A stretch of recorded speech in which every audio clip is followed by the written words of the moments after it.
All right, so welcome back. Last time we really got into chapters 1 and 2 of the Quran, just trying to grasp, what the text itself was actually saying.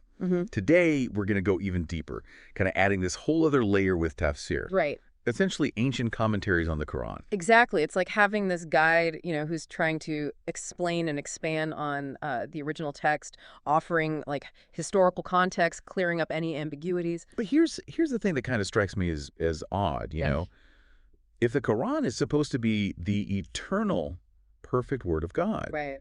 why would it need so much explaining? Well, I think that's one of the inherent paradoxes, that we're going to be kind of grappling with today. Remember, we're approaching this from a skeptical atheist perspective. Right. So we are prioritizing what the text actually says, not what later interpretations might try to, layer on top. And as you'll see, sometimes those interpretations can lead to some pretty surprising places. Speaking of surprising, let's dive right into the deep end with Chapter 2. Okay. Officially, it's numbered 68, but it's actually the second one chronologically. Right.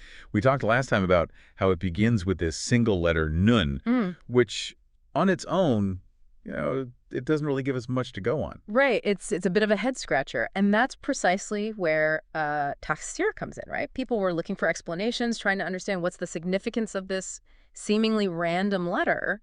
And some of those explanations are, well, let's just say, they require a little bit of a leap of faith. In fact, Ibn Abbas, a prominent early Islamic scholar, Right. offers a particularly colorful interpretation in his tafsir. His interpretation is definitely memorable. Okay. He claims that Nun refers to a giant whale named Liwash. Okay. And hold on to your hats, because here's where it gets really interesting. This whale is carrying the entire earth on its back. Okay. Whoa. Giant whale carrying the earth. That sounds more like, out of some fantasy epic than a religious text. Where did Ibn Abbas even get that idea? That's the million-dollar question, right? The Quran itself doesn't mention anything about whales or a cosmic, earth-carrying creature. So it seems like Ibn Abbas was drawing on other sources, possibly folklore or just popular beliefs that were circulating at the time. So he's trying to fit this existing whale cosmology into his interpretation of the Quran. It seems that way. And to make it even more elaborate, his tafsir goes on to describe this whole cosmic hierarchy. Below the whale, there's a bull named Bahamut, then a rock beneath the bull, and then dust at the very bottom. Oh. It's like some sort of ancient cosmic Jenga tower. This is where my skepticism really kicks in. We're talking about a universe where the Earth is balanced precariously on the back of a giant whale, standing on a bull, standing on a rock, all floating in a void of dust. It's hard to reconcile that with, basic physics and our modern understanding of the cosmos. Right. And it's interesting to see how some modern Muslims grapple with this. Many find this whale Earth cosmology a bit embarrassing, frankly. They question the reliability of Ibn Abbas's tafsir, even suggesting that it might be fabricated. So they're basically saying Ibn Abbas was just making stuff up. Some argue that the tafsir attributed to him might not actually be his work, but rather a collection of interpretations that were compiled much later, right? So it's possible that the original message got, distorted over time, kind of like a game of historical telephone. Okay. Yeah. But even if we take the whale literally, doesn't it create a massive problem for modern Muslims, trying to reconcile their faith with science? It definitely presents a challenge, but there are also those who defend the tafsir, like the Royal Aal al-Bayt Institute, which is a well-respected Islamic research organization. Yeah, what's their take? They acknowledge the uncertainties around the authorship, but they still see it as a valuable historical document. Their argument is that even if Ibn Abbas didn't write every word, the tafsir reflects, the ideas and beliefs that were circulating in the early Islamic community. So it's like a window into the past, showing us how people were interpreting the Quran, back then, even if those interpretations seem outlandish to us now. Precisely. And that's why it's so important to study tafsir, even if we approach it with a critical eye. But let's be honest, this whale cosmology isn't exactly helping the case for the Quran being, a clear, scientifically accurate text. It definitely raises some eyebrows. But remember, our goal is to understand, the text and its interpretations, not to defend or debunk them. We're simply exploring what's there. Right. And there's this fascinating clash between ancient cosmology and modern science, all stemming from a single letter in the Quran, it really makes you wonder how much wiggle room there is for interpretation, especially when we consider that Ibn Abbas was, a close relative of Muhammad. That's a crucial point. If someone so close to the Prophet held these beliefs, it makes you wonder, did Muhammad himself share these views? Yeah. It's definitely a question worth pondering, and it speaks to the potential for, just diverse interpretations, even within, like, the earliest days of Islam. Absolutely. And it's a reminder that even the most seemingly straightforward religious texts can be subject to a wide range of interpretations. Yep. Some more plausible than others, of course. Okay, so we've got this giant whale cosmology looming over everything, but let's not forget about the other interesting tidbits in these chapters. For example, there's those later additions to chapter 2, the insertions. So we have these two very different stories, both added on later. What's the connection? Why were these specific narratives inserted into chapter 2? It seems that way. The stories add a narrative dimension to the chapter, making the abstract concepts, more relatable and perhaps even more persuasive. But it still makes you wonder, why weren't these stories included in the original text? Right. It seems like a pretty significant omission if they're so crucial to understanding the chapter's message. That's a question that has puzzled scholars for centuries. Some speculate that they were added later to address specific circumstances faced by the early Muslim community, or perhaps to clarify certain theological points. So it's almost like a divine update, adding content to an already revealed text. But regardless of the reason, it highlights how the Quran, even in its earliest form, was already subject to change and interpretation.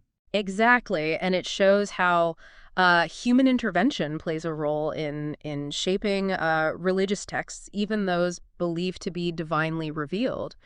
Which brings us back to kind of our initial point, this inherent paradox of a perfect, eternal text needing so much clarification, and in some cases, even correction. It's a lot to wrap your head around, especially when you factor in things like giant whales carrying the earth and cosmic bulls holding it all up. But I guess that's what makes these deep dives so intriguing. Indeed. We're uncovering layers of interpretation, challenging our assumptions, and exploring this complex interplay between faith, history, and human understanding. Right. It certainly keeps us on our toes. It certainly does. Okay, so we've got these insertions, we've got the whale cosmology, and we've got this persistent question of, how much of this is actually rooted in the Quran itself, right, versus being like layered on through interpretation. Right. It's a constant balancing act, trying to tease apart the original text from the interpretations that have accrued over time. And remember, we're coming at this from, a skeptical atheist perspective. Right. We're not looking for apologetics or trying to force the text to fit any preconceived notions. Right. We're simply trying to understand what it says on its own terms. Exactly. And that includes acknowledging when things just don't add up or seem to contradict our modern understanding of the world. Right. The whale Earth cosmology is a prime example of that. It really is. But let's shift gears for a moment and go back to chapter 1. Okay. Officially numbered 96, but considered the first revelation chronologically. Right. One thing that struck me about this chapter was the vivid description of punishment for those who, disbelieve or hinder prayer. Yeah, those verses are quite intense. Yeah. The imagery of being dragged by the forelock by angels of hell is pretty hard-hitting. And that brings us back to the role of tafsir. Right. Ibn Abbas, in his commentary on these verses, offers a specific historical context for this punishment. Right. He connects these verses to Abu Jala, a prominent Meccan leader who fiercely opposed Muhammad and his message. It's almost as if the verses were directed specifically at him and those who shared his views. So it's like a divine warning tailored to the specific circumstances of the time. It's certainly one way to interpret it. Yeah. And it highlights how tafsir can shed light on the historical context of the Quran, even if we don't necessarily agree with the interpretations themselves. But I still keep coming back to this fundamental question.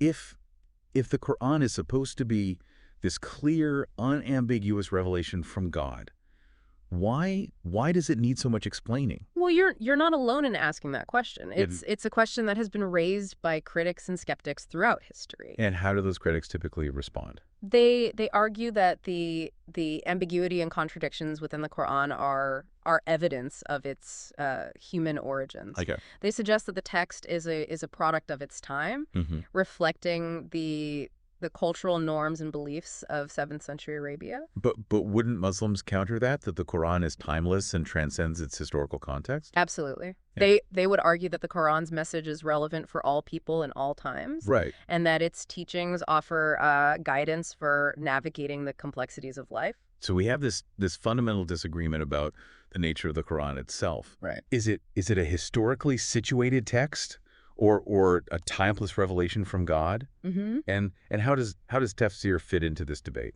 Tafsir becomes a battleground in a sense. Okay. Critics use it to highlight inconsistencies and contradictions within the text. Yeah. Muslims use it to provide context and harmonize seemingly disparate passages. It sounds like a never-ending debate. It is, and it's one that reflects the broader tension between faith and reason, Right. between accepting a text on faith and subjecting it to critical scrutiny. And as skeptics, we're naturally drawn to that critical scrutiny. We want to understand not only what the text says, Right. but how it came to be, who wrote it, and what their motivations might have been. Precisely. And in the case of the Quran, that involves delving into the historical context, the cultural influences, Yeah. and the evolution of interpretations over time. So it's not just about reading the text itself, but also understanding the layers of interpretation that have been added on top of it, both in ancient times and in the present day. Exactly. And that's where tafsir becomes so valuable,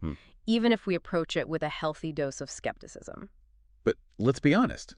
Some of these interpretations, like the whale Earth cosmology, are pretty hard to swallow. They definitely challenge our modern sensibilities, but, Yeah. but they also offer a fascinating glimpse into how people in the past attempted to make sense of the world and their place in it. And they remind us that even the most seemingly outlandish beliefs can gain traction Right. and influence people's understanding of reality. Absolutely. But- It's a reminder that we should always question our assumptions Right. and be open to exploring different perspective, even those that seem strange or even nonsensical to us. Okay, so we've talked about the content of these chapters, the insertions, the whale cosmology, and the role of tafsir in interpreting all of this. Right. But I still want to come back to this idea of the Quran as a perfect eternal revelation from God. Right. Does tafsir itself ever acknowledge the possibility that the Quran might, contain errors or inconsistencies? That's a tricky question. Yeah. Traditional Islamic theology generally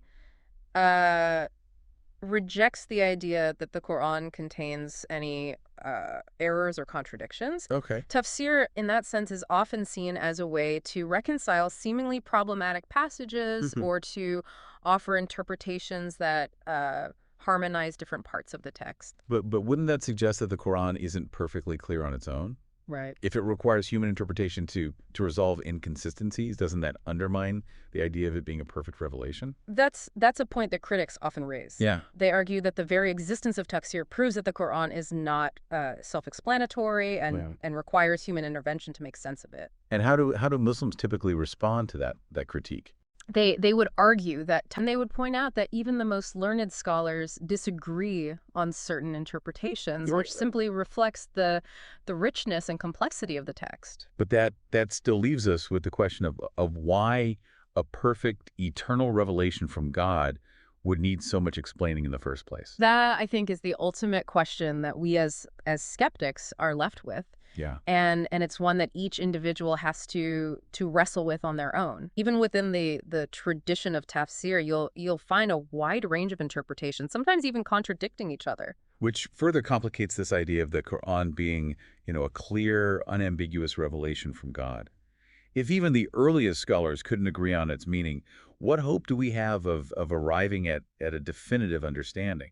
That's That's the challenge, isn't it? And it's why it's so important to approach these texts with both curiosity and skepticism. We need to be open to different perspectives, but also willing to question assumptions and critically evaluate the evidence. So where does that leave us? We've delved into these early chapters of the Quran, explored some of the interpretations offered by Tafsir, encountered giant whales, cosmic bulls, and divine warnings. It's been a wild ride, to say the least. It certainly has, but I think we've gained some valuable insights along the way. Absolutely. We've seen how even the most seemingly straightforward, religious texts can be subject to a wide range of interpretations, some more plausible than others. We've encountered the challenges of reconciling ancient cosmology with modern science, and we've been forced to confront this inherent paradox of supposedly perfect and eternal text needing so much explaining. And through it all, we've maintained our skeptical perspective, questioning assumptions and prioritizing the text itself over later interpretations. Right, back to the text. It's become our mantra. And in doing so, I think we've demonstrated that even those of us who, don't subscribe to religious faith can still engage with these texts in a meaningful and thought-provoking way. Couldn't have said it better myself. So, for our listeners who are still with us, I'll leave you with this final thought. If even early Islamic scholars, those closest to the source, disagreed on the meaning of these verses, what does that tell us about the supposed clarity and universality of the Quran?